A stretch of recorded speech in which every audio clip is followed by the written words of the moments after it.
আসসালামু আলাইকুম বন্ধুরা, আশা করি আল্লাহর অশেষ রহমতে তোমরা সবাই অনেক ভালো আছো। আজকে আমরা দেখব numerical competition technique for discrete model বা সিমুলেশন অফ ডকুমেন্ট প্রসেসিং।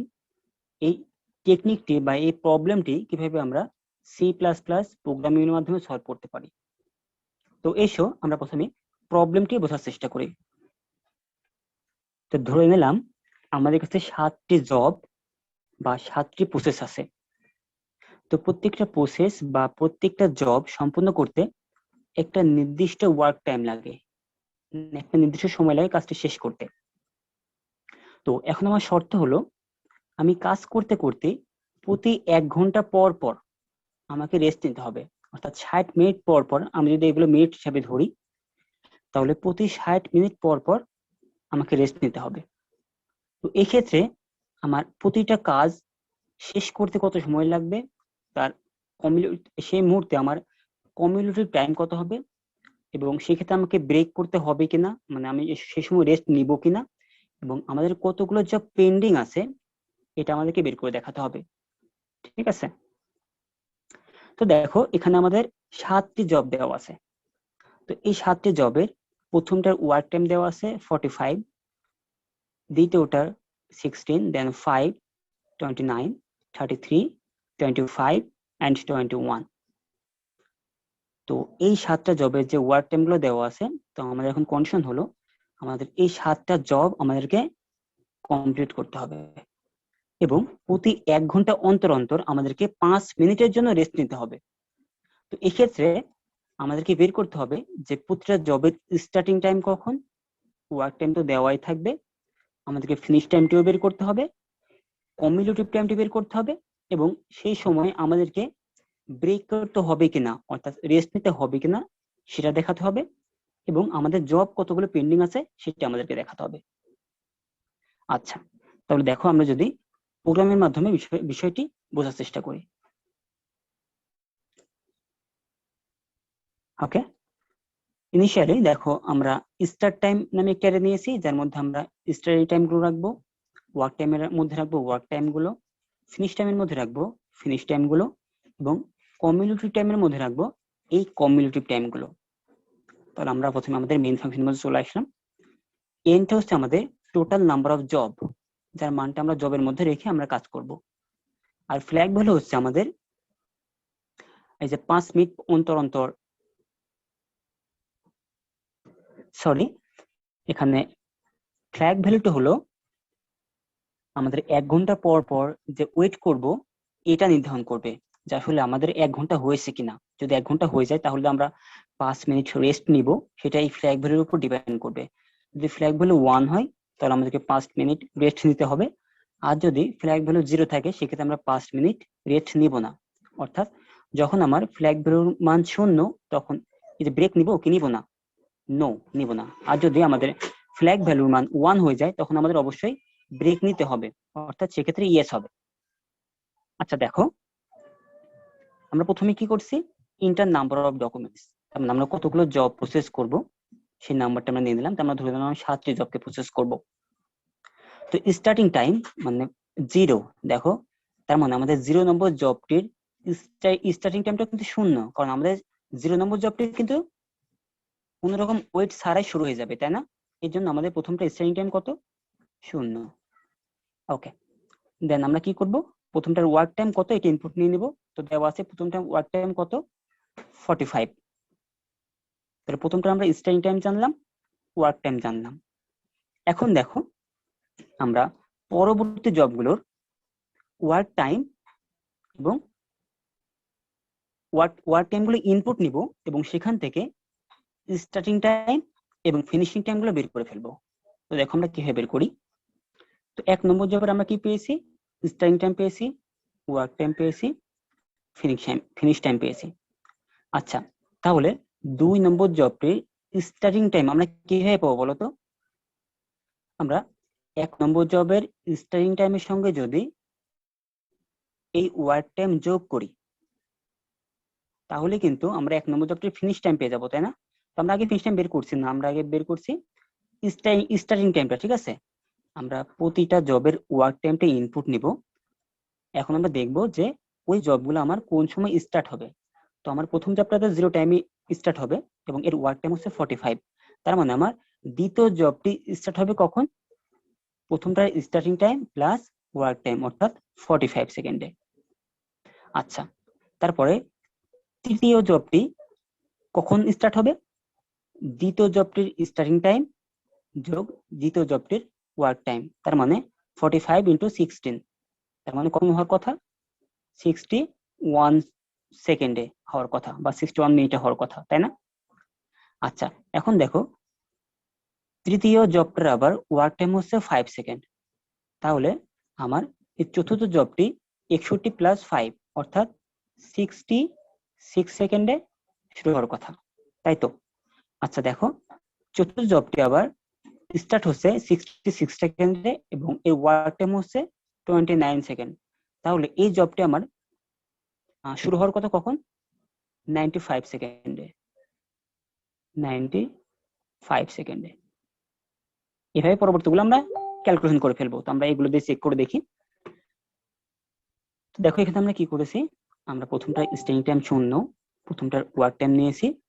এখন আমরা পরবর্তীগুলোর ওয়ার্ক টাইমগুলো ইনপুট নিব এবং তার স্টার্ট টাইমগুলো ক্যালকুলেশন করব।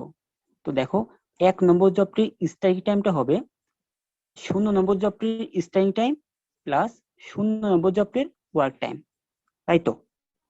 আচ্ছা, এখন আমরা কি করব, 1 নম্বর জবটির ওয়ার্ক টাইমটাও ইনপুট নিয়ে নেব। তো যখন আমরা 1 নম্বর টাইমটির ওয়ার্ক টাইম ইনপুট নিয়ে নিয়েছি এবং আমরা এখান থেকে 1 নম্বর জবটির স্টার্টিং টাইম বের করেছি, তার মানে এখন আয়ের মান যখন 2, তখন আমরা কিন্তু 2 নম্বর জবটির স্টার্টিং টাইম বের করব কিভাবে?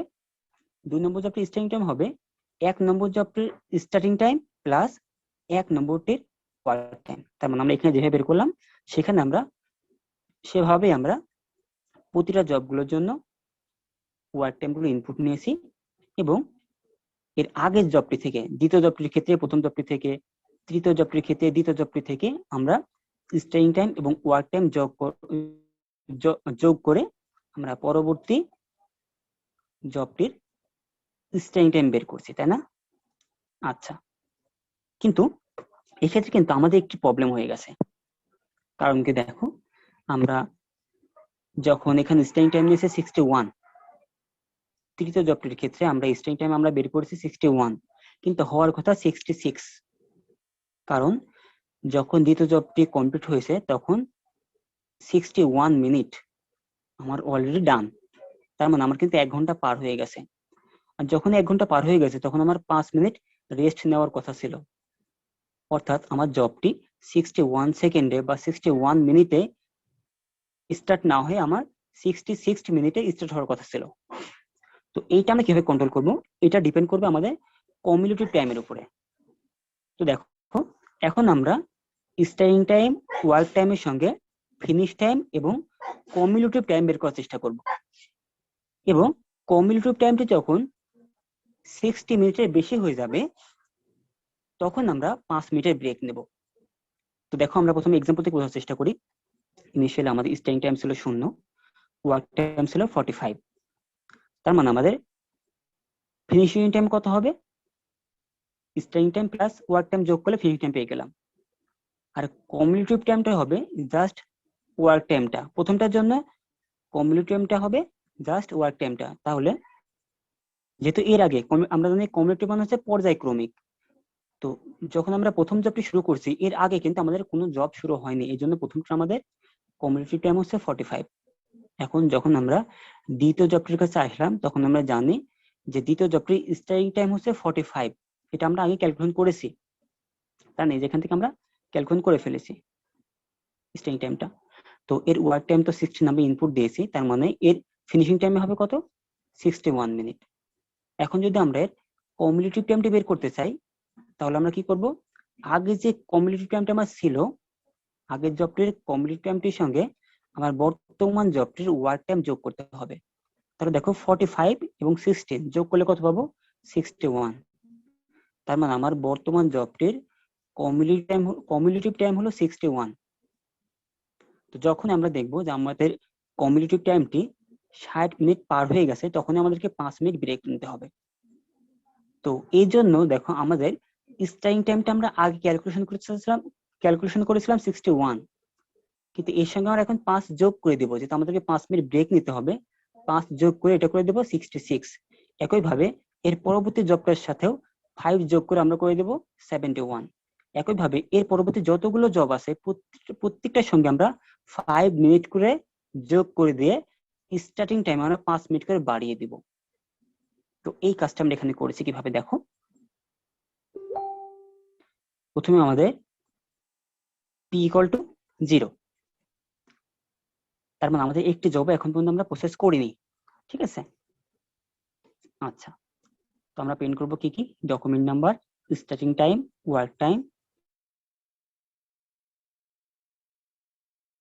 জব। তাহলে আমরা 0 থেকে n পর্যন্ত, n এর আগ পর্যন্ত আমাদের লুপটি চালাবো, অর্থাৎ আমাদের 7টি প্রসেস, n এর মান এখানে 7, তার মানে 0 থেকে 6 পর্যন্ত আমাদের প্রসেসটি চলবে।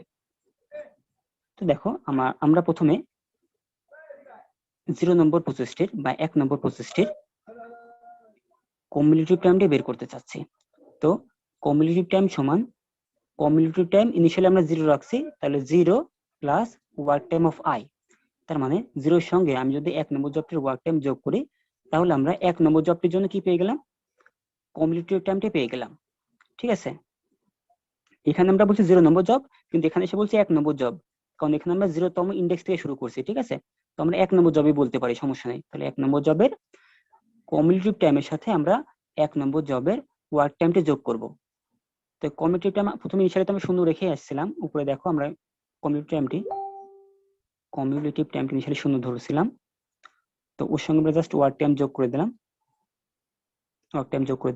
তাহলে 45 পেলাম। আচ্ছা, আর ফিনিশ টাইম কিভাবে বের করব, এই 1 নম্বর জবটির ওয়ার্ক টাইমের সাথে, স্টার্টিং টাইমের সাথে ওয়ার্ক টাইমটা যোগ করলে কিন্তু আমরা ফিনিশ টাইম পেয়ে যাব। আচ্ছা, তাহলে 1 নম্বর জবের ক্ষেত্রে আমার কোনো প্রবলেম হয়নি। এখন আমরা চেক করে দেখছি। আচ্ছা, এগুলো আমরা 1 নম্বর জবের ক্ষেত্রে চেক করে দেখা দরকার নেই, আমরা 2 নম্বর জব থেকে চেক করলে বুঝতে সুবিধা হবে। আচ্ছা, এবার 2 নম্বর জবের ক্ষেত্রে দেখো, অর্থাৎ i = 1, অর্থাৎ আমাদের 2 নম্বর জব। 2 নম্বর জবের ক্ষেত্রে আমরা কি করব, প্রথমে এই কমিউলেটিভ টাইমটি বের করে ফেলবো। কি করে বের করব, আমরা বলেছিলাম যে আগের কমিউলেটিভ টাইম সেটা কোথায় আছে, এই যে কমিউলেটিভ টাইমের মধ্যে আছে, তাই না, যেটা আমরা আগে বের করেছিলাম কমিউলেটিভ টাইমের মান। তাহলে এখানে কিন্তু কমিউলেটিভ টাইমের মান আছে 45 যোগ ওয়ার্ক টাইম অফ i, অর্থাৎ 2 নম্বর জবের ওয়ার্ক টাইম কত, 16। তাহলে দেখো 45 এবং 16 অর্থাৎ কত হবে, 61। তার মানে আমাদের 2 নম্বর জবটির জন্য কমিউলেটিভ টাইম হচ্ছে 61।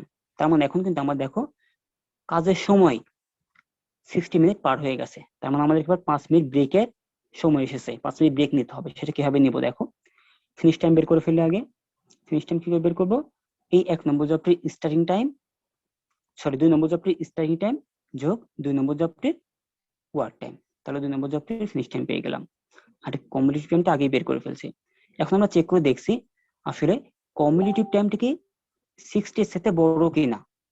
যদি বড় হয় আমরা কি করব, এর পরবর্তী যতগুলো জব আছে এই i এর পরবর্তী দেখো j = i এবং j n - 1 j++, তার মানে বর্তমানে i এর মান যা, i এর মান এখন কত, এখানে 2 কিন্তু এখানে 3 নম্বর জব, এখানে 1 কিন্তু এখানে 2 নম্বর জব, তার মানে 2 নম্বরের পরবর্তী যতগুলো জব আছে সবগুলো জবের স্টার্টিং টাইম আমরা 5 মিনিট করে বাড়িয়ে দেব। তো আমরা সেই কাজটি করেছি, starting time of j+1 = starting time of j+1 + 5, তার মানে পরবর্তীগুলো সকল জবগুলোর স্টার্টিং টাইম আমরা 5 মিনিট করে বাড়িয়ে দিয়েছি। আচ্ছা, এখন আমরা কি করছি, প্রতি ক্ষেত্রে p = p+1 করে দিচ্ছি, তার মানে আমরা একটি একটি করে জব যখন প্রসেস করছি তখন p এর মান এক করে বাড়িয়ে দিচ্ছি। আর দেন এখানে এসে আমরা সবগুলো মান প্রিন্ট করে দিচ্ছি, starting time, work time, finishing time, cumulative time, then আচ্ছা এগুলো আমরা এখানে প্রিন্ট করছি। দেন এখানে এসে আমরা চেক করে দেখছি যে কমিউলেটিভ টাইম 60 এর সাথে বড় কিনা। এখানে যেমন চেক করে আমরা দেখলাম যদি বড় হয় পরবর্তী সকলের স্টার্টিং টাইম আমরা 5 মিনিট করে বাড়িয়ে দেবো। এখানে এসে আমরা আবার চেক করছি, ঠিক আছে। তো চেক করে আমরা যদি 60 এর সাথে বড় পাই তাহলে ফ্ল্যাগের মান 1 করে দেব এবং কমিউলেটিভ টাইমটা আবার 0 থেকে শুরু হবে, কারণ আমরা আবার নতুন করে কাজ শুরু করছি। যখন আমাদের কমিউনিটিভ টাইমটি 60 সাথে পার হয়ে যাবে তখন আমরা আবার নতুন করে কাজ শুরু করব 5 মিনিট বিরতি নিয়ে। এই জন্য আমাদের কমিউনিটিভ টাইমটি আবার নতুন করে শুরু হবে। এই জন্য আমরা কি করলাম, কমিউনিটিভ টাইমটি আবারও শূন্য করে দিলাম। এখন কি ফ্ল্যাগ ভ্যালু আমাদের শূন্য আছে? না, শূন্য নেই। যখন প্রথমবার শূন্য ছিল তখন আমরা এন প্রিন্ট করছিলাম, অর্থাৎ আমাদের ব্রেকের প্রয়োজন নেই। কিন্তু 2 নম্বর জবের ক্ষেত্রে যেহেতু আমাদের ফ্ল্যাগের মান 1 হয়ে গেছে, তো এখন এই ইলস কাজ করবে এবং এখানে কি প্রিন্ট করবে, ওয়াই প্রিন্ট করবে, অর্থাৎ এখানে ওয়াই প্রিন্ট করবে।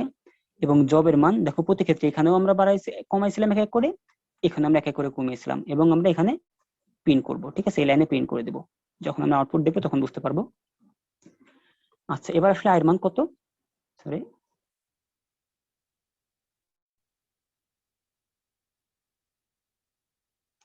এখন আয়ের মান হচ্ছে আমাদের 2, আয়ের মান 2। তার মানে আমরা দেখুন 3 নম্বর জব, দেখো 3 নম্বর জবের আমরা এখানে আসি, স্টার্ট টাইম, সরি আমরা তো এখানে এইটুকু তো আমরা কাজ শেষ করে ফেলছি, আমাদের কাজ এখান থেকে। আচ্ছা, আমরা 3 নম্বর জবটির কম্পিটিটিভ টাইমটি বের করব। তাহলে competitive time plus work time of I, তার মানে আমাদের কম্পিটিটিভ টাইম কিন্তু শূন্য আছে, তার মানে আমাদের 0 plus work time of I, তার মানে 2 নম্বর জবের work time. I equal to এখানে 2, কিন্তু এখানে 3 নম্বর জব, 3 নম্বর জবের ওয়ার্ক টাইম কত? 5। তাহলে 0 প্লাস 5 কত হবে? 5, এই যে 5। কমিউলেটিভ টাইম 3 নম্বর জবটির জন্য 5। আচ্ছা, এখন আমরা কি করছি, ফিনিশ টাইম বের করছি। ফিনিশ টাইম কিভাবে বের করবো? আমরা বলেছিলাম ফিনিশ টাইম বের করার জন্য স্টার্ট টাইম এবং ওয়ার্ক টাইম যোগ করলে ফিনিশ টাইম বের হয়ে যাবে। তো একই ভাবে আমরা পরবর্তী জবগুলোর ক্ষেত্রেও সেম কাজই করব। আশা করি তোমরা বুঝতে পেরেছো। আমি ভিডিওটি লং করতে চাচ্ছি না, তো আমি জাস্ট এখন তোমাদেরকে প্রোগ্রামের আউটপুটটি দেখিয়ে দেবো। আমরা প্রোগ্রাম রান করলাম। এখানে আমাদের প্রথমে দিতে হবে নাম্বার অফ ডকুমেন্ট, দিলাম 7টি। ইন্টার নম্বর 1 ওয়ার্ক টাইম, তুমি 1 নম্বর জবের ওয়ার্ক টাইম আমরা দিয়ে দিব। তো 1 নম্বর জবটির ওয়ার্ক টাইম আমরা কত দেখেছি? 45, সরি 45। 2 নম্বর জবটির কত? 16। 3 নম্বর জবটির কত? 5। 4 নম্বর জবটির কত? 29। 5 নম্বর জবটি 33। 6 নম্বর জবটি 25। 7 নম্বর জবটি 21। এই দেখো আমাদের 7টি ডকুমেন্ট বা 7টি জব, তাদের স্টার্টিং টাইম এর সঙ্গে মিল রেখে হয়েছে। ওয়ার্ক টাইমটা আমরা ইনপুট দিয়েছি, আমরা ফিনিশিং টাইম ক্যালকুলেশন করেছি, কমিউনিটিভ টাইম ক্যালকুলেশন করেছি, ব্রেক হবে কি হবে না সেটা ক্যালকুলেশন করেছি, এবং আমাদের পেন্ডিং জবগুলো ক্যালকুলেশন করে ফেলছি। ওকে, তার মানে আমি আরেকবার জাস্ট ছোট্ট করে ওভারভিউ করে দিই। আমরা ওয়ার্ক টাইমগুলো ইনপুট নিব এবং প্রথমেই আমরা প্রতিটা জবের এই ওয়ার্ক টাইমের উপর ভিত্তি করে স্টার্ট টাইম গুলো বের করে ফেলবো। ঠিক আছে, যখন আমরা স্টার্ট টাইম গুলো জেনে গেলাম এবং ওয়ার্ক টাইম গুলো জেনে গেলাম, এখন আমাদের কাজ হলো ফিনিশ টাইম বের করা, কমিউনিটিভ টাইম বের করা, ব্রেক হবে কি হবে না বের করা এবং পেন্ডিং জব বের করা। এই জন্য আমরা কি করব, প্রথমেই সবগুলোর মানে প্রতিটা জবের একটি একটি করে কমিউনিটিভ টাইম বের করব এবং ফিনিশ টাইম বের করব। আর কমিউনিটিভ টাইম বের করার পর আমরা চেক করে দেখবো যে মানটি 60 এর সাথে বেশি হয়ে গেছে কিনা। যদি 60 এর সাথে বেশি হয়ে যায় তাহলে আমরা কি করব, পরবর্তী যে জবগুলো ছিল সে সকল জবের স্টার্টিং টাইম যেটা ছিল তার সঙ্গে 5 করে যোগ করে দেব। দেন আমরা কি করব, ওয়ার্ক টাইম বের করব, আবার ফিনিশ টাইম বের করব, আবারও কমিউনিটিভ টাইম বের করব। আবার এমন করতে করতে যখন আমাদের কমিউনিটিভ টাইমটা আবারও 60 এর সাথে বেশি হয়ে যাবে তখন পরবর্তী জবগুলোর জন্য আবারও 5 করে যোগ করে দেব এবং কমিউনিটিভ টাইমটি শূন্য করে দেব। যখন আমাদের কমিউনিটিভ টাইমটি 60 থেকে বেশি হয়ে যাবে তখন আমরা পরবর্তী জবগুলোর স্টার্টিং টাইম থেকে স্টার্টিং টাইমের সঙ্গে 5 প্লাস করে দেব এবং কমিউনিটিভ টাইমটি আমরা আবারও শূন্য করে দেব। ওকে, আশা করি তোমরা বুঝতে পেরেছো। তো এতক্ষণ আমার সঙ্গে থাকার জন্য ধন্যবাদ। আল্লাহ হাফেজ।